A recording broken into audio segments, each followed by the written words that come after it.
DJ sir channel का है यही काम, आप सभी लोगों को पहुंचाना है आपके मुकाम। तो आपको आपके उद्देश्य तक पहुंचाने के लिए ही इस चैनल का उद्देश्य है। डीजे सर चैनल जिसका नाम है डीजे सर। तो आइए स्टार्ट करते हैं। देखिए आज की इस सीरीज को हम लोग समाजशास्त्र क्लास 12 के बच्चे जो हैं अति लघु उत्तरी प्रश्न जिनका कि सोशोलॉजी सब्जेक्ट है वो कहीं नहीं जाएंगे इस लिस्ट को छोड़कर। यदि वो सभी बच्चे इन 40 प्रश्नों को देख लेते हैं तो उनको कभी भी समाजशास्त्र के अति लघु उत्तरी प्रश्नों की सीरीज में कोई दिक्कत ही नहीं होगी।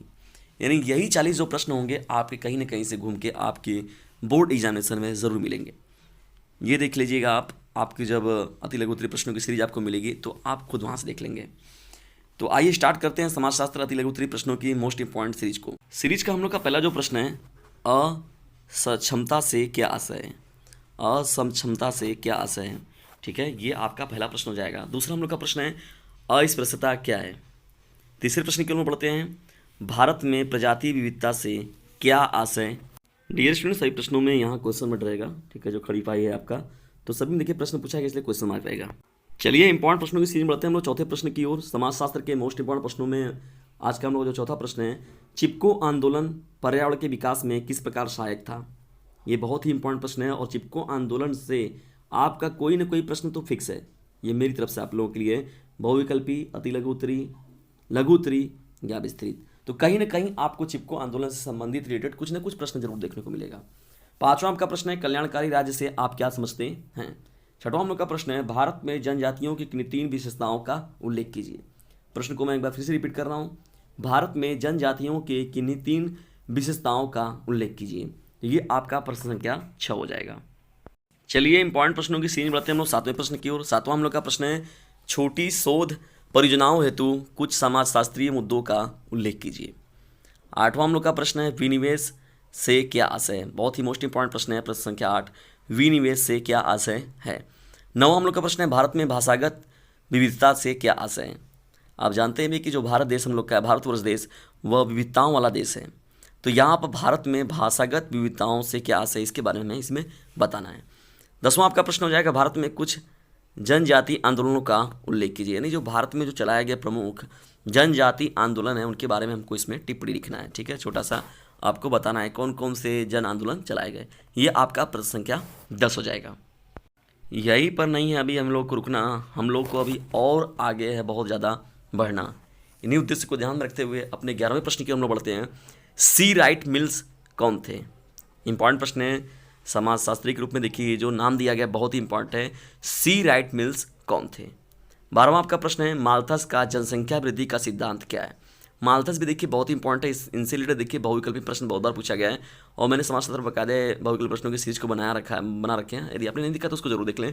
माल्थस का जनसंख्या वृद्धि का सिद्धांत क्या है। 13वें प्रश्न की ओर बढ़ते हैं, 1901 ईस्वी में कराई गई जनसंख्या को महत्वपूर्ण क्यों माना जाता है। यानी वो कौन सी दृष्टिकोण थी या किस वजह से जो है 1901 में जो कराई गई जनसंख्या थी वो बहुत ही महत्वपूर्ण मानी जाती है। तो समाजशास्त्र का यह 13वां प्रश्न हो जाएगा।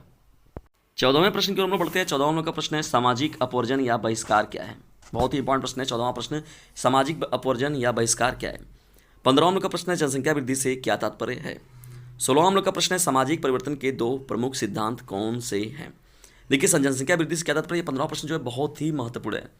बढ़ते हैं 17वें प्रश्न की ओर। 17वां का प्रश्न है कानून और न्याय में क्या अंतर है। बहुत ही महत्वपूर्ण प्रश्न है ये आपका, कानून और न्याय में क्या अंतर है। देखिए बात और कानून और न्याय की आ रही है तो मैं आपको 2 प्रश्न पूछ रहा हूँ यहाँ पर, आप बताइएगा हमें, या आपके रिलेटेड में कोई अगर होगा तो उनसे पूछ कर बताइएगा हमें। कानून और न्याय से रिलेटेड ही है वो।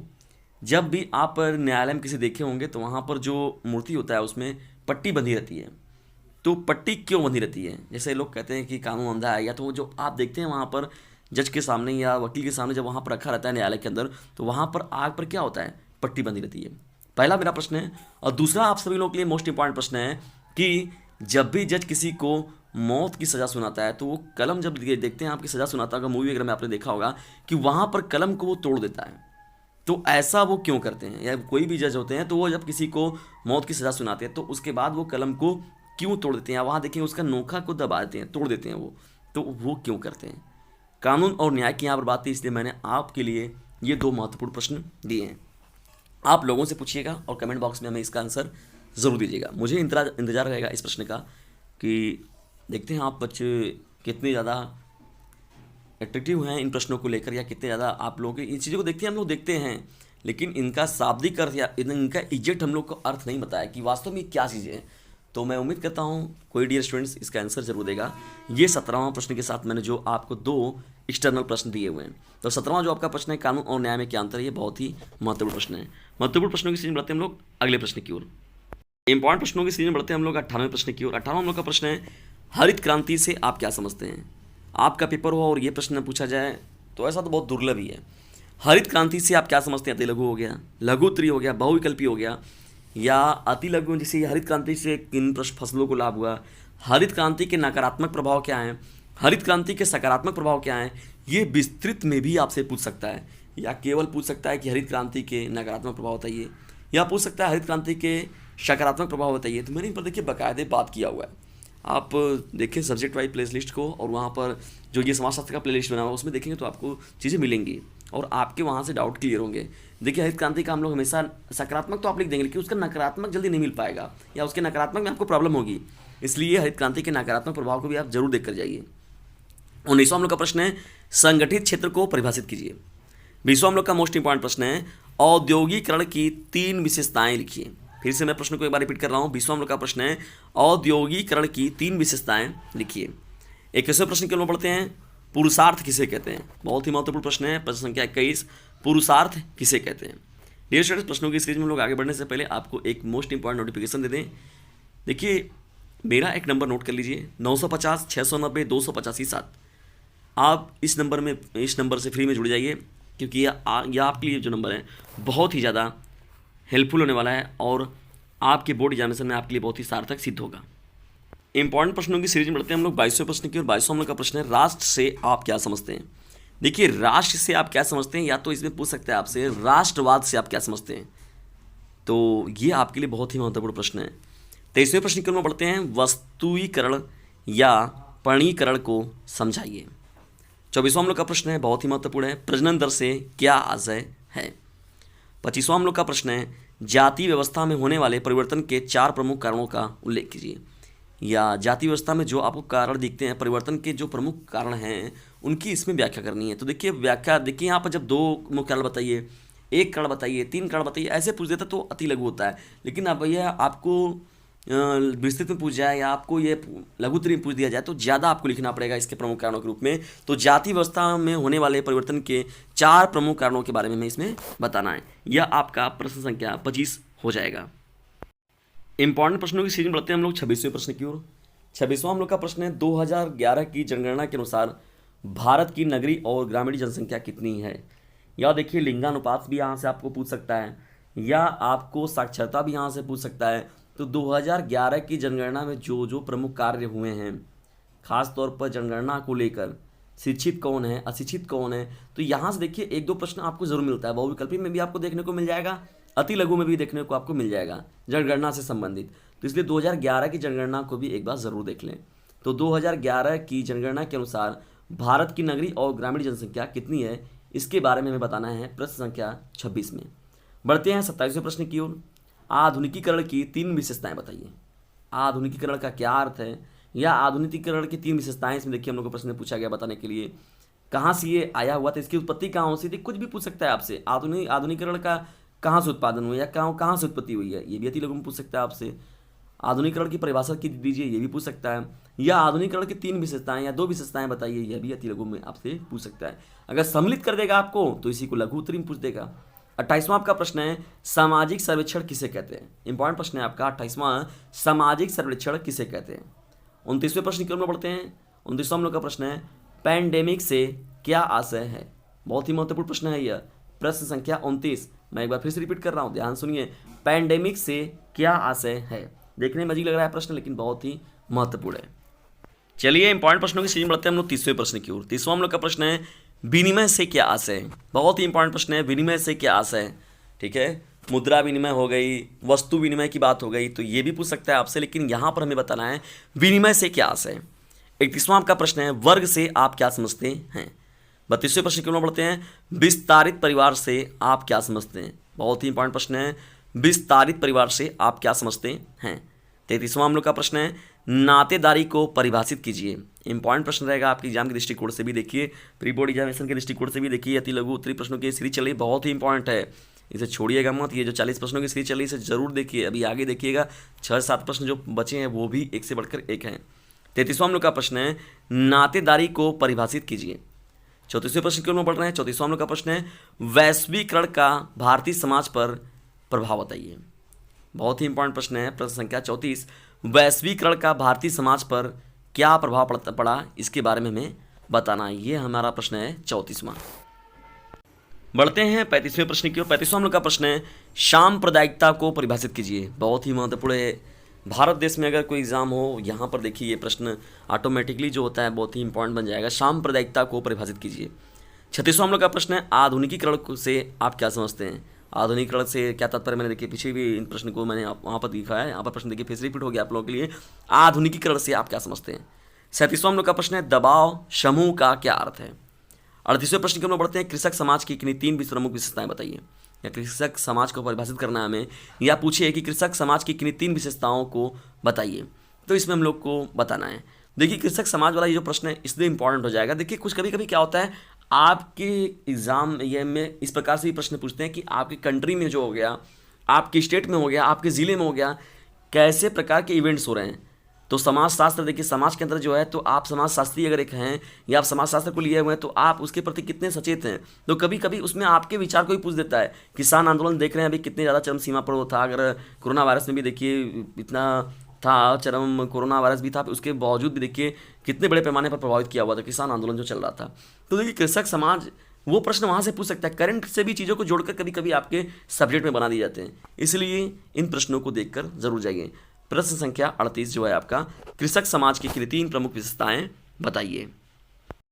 इंपॉर्टेंट प्रश्नों की सीरीज बढ़ते हैं हम लोग 39वें और 40वें प्रश्न की ओर। 39वां और 40वें प्रश्न की ओर बढ़ने से पहले मैं आपको इंपॉर्टेंट नंबर एक बार फिर से आपको बता दे रहा हूँ। 950 690 285 7, ये जो नंबर है इसे आप ज्वाइन हो जाइए फ्री में, और ये आप लोग के लिए बहुत ही सार्थक सिद्ध होगा। ये मेरा आप सभी लोगों के लिए, आप सभी लोगों से वादा है, इसलिए इस नंबर को सेव ज़रूर करें। और साथ ही साथ वीडियो थोड़ा सा भी यदि आपको पसंद आता है तो इसे लाइक और शेयर जरूर कर दिया करें, और चैनल पर नहीं तो सब्सक्राइब जरूर कर लें, क्योंकि यह आपके लिए बहुत ही हेल्पफुल साबित होगा।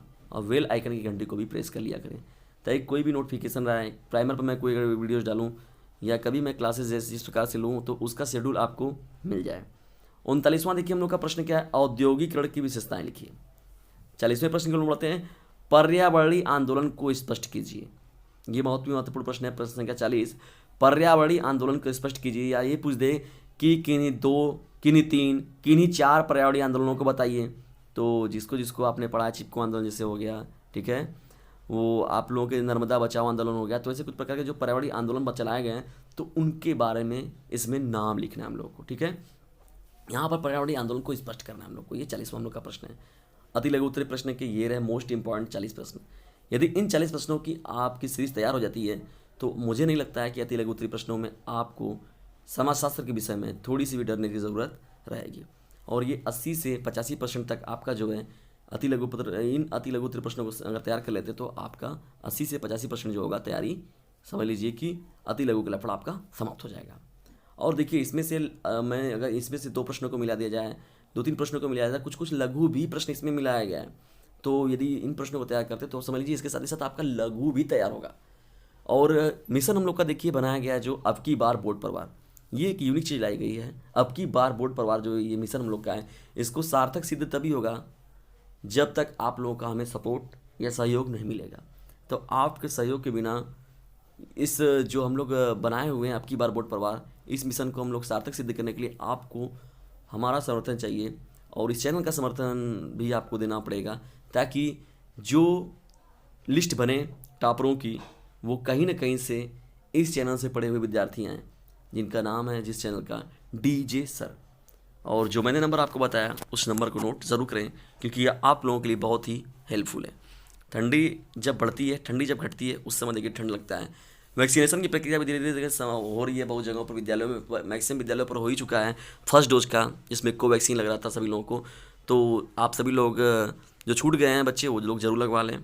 और देखिए 2 से 3 महीने के बाद या 2 से 5 से 10 दिनों के बाद देखिए क्या टाइम टेबल का शेड्यूल आता है या जैसा जो रहेगा वो तो मैं आपको, चैनल पर जुड़े रहेंगे तो मैं आपको तुरंत उस पर बता दूंगा कि अब आपका ये चीज़ें होने वाला है। जैसे जो रहेगा मैं उस पर बातें करूंगा। अभी फ़िलहाल में जो है आपका हम लोग का माध्यमिक शिक्षा परिषद जो है इलाहाबाद वो शांत बैठा हुआ है, तो अब हम लोग को भी अपने विचार रखने का तो कोई मतलब नहीं है 2 4 10 20 50 व्यू के लिए, तो ये कोई मतलब नहीं है। जब चीज़ें अगर आएगी वहाँ से आयोग से जो, तब मैं आपको आपके साथ अच्छे से डिस्कशन करूँगा और जो भी मैं आपका टाइम टेबल, जो आपका टाइम टेबल मिलेगा उस टाइम टेबल के अकॉर्डिंग मैं आपको चीज़ें आप लोगों के साथ साझा करूँगा।